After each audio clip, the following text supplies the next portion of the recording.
persiapan sidang hari ini seperti apa sih, Bang? Sidang hari ini kita makin tambah percaya diri karena agenda hari ini ada lagi rencana jaksa penuntut umum menghadirkan 5 saksi. Nah, kita harapkan di antara saksi yang hadir itu adalah para penyidik Polda Metro Jaya yang terkait kasus ini, di mana nanti akan kita ada banyak kejanggalan-kejanggalan dari proses penerimaan di SPKT, termasuk di dalam BAP dan penetapan tersangka daripada klien kami. Itu banyak sekali kejanggalan. Nah, itu yang akan kita pertanyakan sama pihak penyidik. Demikian juga dari proses dari penyidik kepada kejaksaan, di mana pada saat itu klien kami sudah ditetapkan sebagai tersangka tanpa diperiksa. Tersangka tanpa diperiksa. Tersangka baru diperiksa hari pertama pada saat saya dampingi di Polda Metro Jaya begitu pulang dari luar negeri. Nah, ini kan jadi semacam polemik. Penetapan tersangka tanpa ada proses BAP. BAP itu dibuat hari pertama pada saat dia pulang dari luar negeri setelah katanya buron, istilah orang-orang. Padahal dia tidak buron, dia kerja di luar negeri. Nah, setelah dia pulang ke Indonesia karena ditangkap sama pihak Interpol Indonesia, dinyatakan di situ BAP-nya itu tidak ada lagi sesuai laporan awal pertama di Sujatmiko. Dia menyatakan 11 mobil sama kerugian 9,8 miliar. Tetapi hanya 1 unit mobil, tapi 0 kerugian. Nah, itu kejanggalan awal.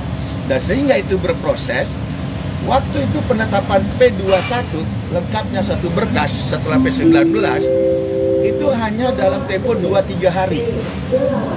Sehingga P21 dan ada tahap penyerahan tahap kedua pada hari Jumat. Pada hari Jumat klien kami sehingga diturunkan di rutan Cipinang sampai saat ini gitu. Makanya kami berharap sidang hari ini saksi dari Polda Metro Jaya terutama penyidik wajib hadir. Pak, kemarin kan sempat nih Jessica dan suaminya datang juga sebagai saksi yang dihadirkan oleh JPU. Abang sendiri melihatnya seperti apa sih, Bang, pada saat penuturan dari mereka? Jadi perlu kita tegaskan di sini dari saksi pelapor yang bernama Sujatmiko, ya Satrio Sujatmiko, dengan juga saksi loh, bukan korban ya, saksi yang bernama Jessica Iskandar, sama juga saksi yang bernama Vincent, terutama yang 2 orang, yaitu Jessica Iskandar dengan Vincent, itu BAP-nya hampir dikatakan copy paste, sama semua.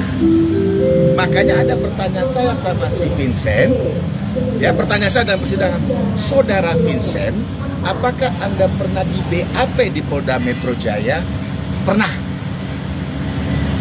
Bisa tidak saya bacakan poin nomor sekian di mana isinya kamu menyatakan kamu ada hubungan kerja dengan Tripper ID yang katanya klien kami terdakwa ini, dan kamu buat kerjasama, penandatanganan kerjasama terkait sewa menyewa rental.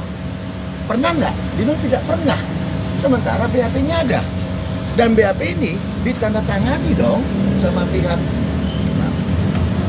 Nih. Diangkat, Bang. Angkat aja, Bang. Nah, jadi di sini dia jelas menerangkan bahwa ada kerjasama antara dia dengan personal Tripper ID.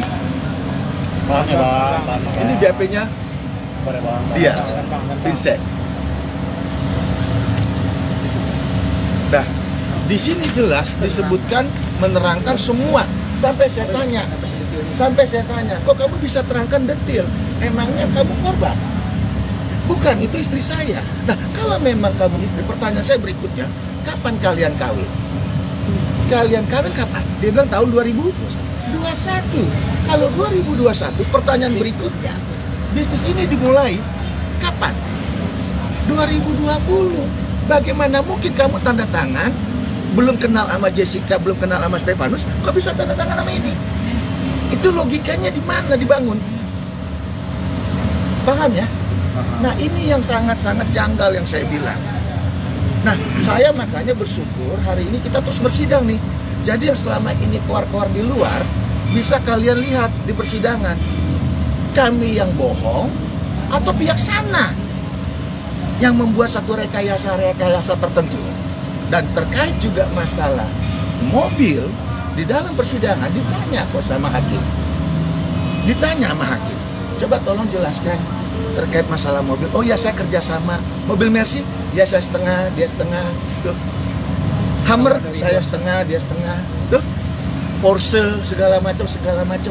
Nah, lalu dari jasa rental itu kamu sudah terima duit? Sudah, saya sudah terima duit.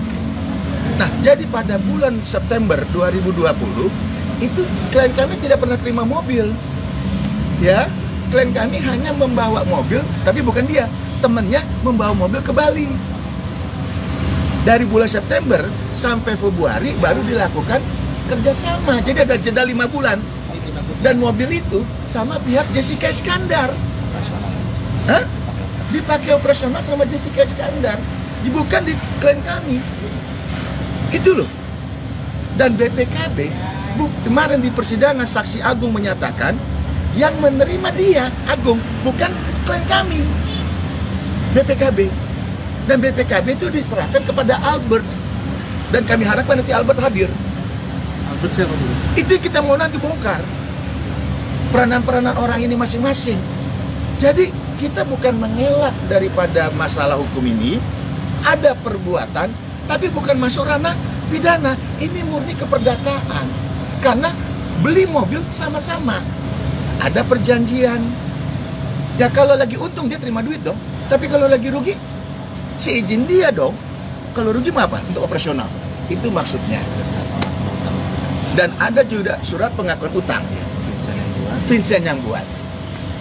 Gitu loh. Yang dikeluarkan dari kantor hukum, Vincent sendiri yang buat. Nominalnya berapa? Kenapa? Nominal utang. Ada sekitar berapa itu? Sehingga itu tidak akan melanjutkan pidana. Ya.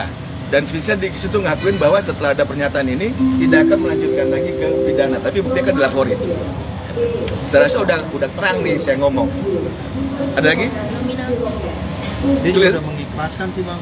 Ya, kalau sudah mengikhlaskan, jangan lagi bilang hukum yang berat, zolim itu namanya. Kalau udah ikhlas ya sudah ikhlas. Mau nanti dia bebas, mau nanti apa ya sudah ikhlasin dong. Betul nggak? Kita kan mau bulan puasa nih. Itu loh, jangan antara mulut dengan hati berbeda. Itu kan munafik namanya. Sementara kalau boleh saya kutip, munafik itu kan terkutuk. Jadi orang terkutuk gimana dong? Kalau ikhlas ya sudah, nggak usah keluar-keluar, saya korban untuk apa sekian puluh miliar, sekian tahun kerja segala macam untuk anak. Itu kan jangan. Itu seolah-olah menggiring-giring opini klien kami untuk dibilang sebagai melakukan perbuatan pidana. Padahal kan masih dalam satu proses gitu loh. Selain mobil mungkin ada uang juga nggak Bang? Pertanyaan itu pun kemarin ditanya soal uang. Jadi semuanya itu uang dan mobil adanya di Bali, bukan di wilayah hukum Polda Metro Jaya, bukan. Penyerahan mobil benar dari rumahnya Jessica, tapi sifatnya hanya mengantar. Setelah sampai di Bali, Jessica yang pegang. Pada saat diambil sama orang Polda Bali, mobil itu dalam keadaan rusak. Vincent mengakui itu. Jadi kok bisa di Polda Metro laporannya? Makanya kemarin dari eksepsi dari keberatan kita, nota keberatan kita itu menyatakan kompetensi daripada Pengadilan Negeri Jakarta Selatan mengadili kasus ini sebenarnya nggak boleh. Harusnya wilayah Bali, PN Denpasar, bukan PN sini. Karena tidak ada satu dari sini. Memang pengiriman dari sini, tapi semua ada di Bali. Mercy ada di Jakarta, tapi belinya bareng antara klien kami dengan Jessica, dan mobil itu langsung dibawa ke Bali menggunakan towing. Nah itu, di mana niat-niat jahat klien kami, di mana? Gitu maksudnya. Jadi untuk semua barang bukti berupa Di Bali, di Bali Oh, semua, Bang. di Bali semua, dan itu kerjasama mereka. Mereka lah yang tahu itu semua. Kenapa harus di sini? Kenapa harus di Polda Metro? Dan ya ini tadi soal pengakuan utang ya. Dan dan anehnya lagi, jaksa dalam dakwaannya kan tanggal 20 September 2020 di dalam dugaan ada pidana. Padahal saya tanya dalam persidangan, Jessica, kamu kenal si Stefanus tahun berapa? Tahun 2020 bulan Juni. Lalu kapan kamu sakit hati merasa kamu dibohongin sama klien saya? Di tahun 2022 Mei. Nah, jedanya jauh nggak? Jauh nggak? Jujur, jauh kan? Jauh sekali. Kenapa dakwaan jaksa dibilang pidananya sudah ada di bulan September tahun 2020? Nah ini, pada September itu hanya terkait penyerahan mobil yang dibawa ke Denpasar. Dan sampai di Denpasar itu yang digunakan nama si Jessica, di rumahnya Jessica selama 5 bulan. 5 bulan dibikin perjanjian. Atau itu hanya 1 unit kali bang? Kan ada berapa? Memang 1 unit gitu loh, tapi tidak semua wilayah lokusnya di Jakarta. Dan bukan klien kami yang terima mobil, temennya klien kami. Jadi di mana letaknya klien kami salah? Itu maksudnya. Dan PT-nya ada di Bali. Dan PT semua di Bali. Dan jangan lupa mempertambahkan aja bahwa untuk kasus 378, 372 itu bukan delik formil, tapi delik material. Apa materi itu harus ditentukan dulu kerugiannya. Kalau memang ada kerugian, itulah pidana. Kalau tidak ada kerugian, apa yang mau dipidana seseorang? Ya, oke? Siap, thank you. Terima kasih sudah menonton video ini. Jangan lupa subscribe dan aktifkan lonceng notifikasi supaya kamu nggak ketinggalan video terbaru dari Grid.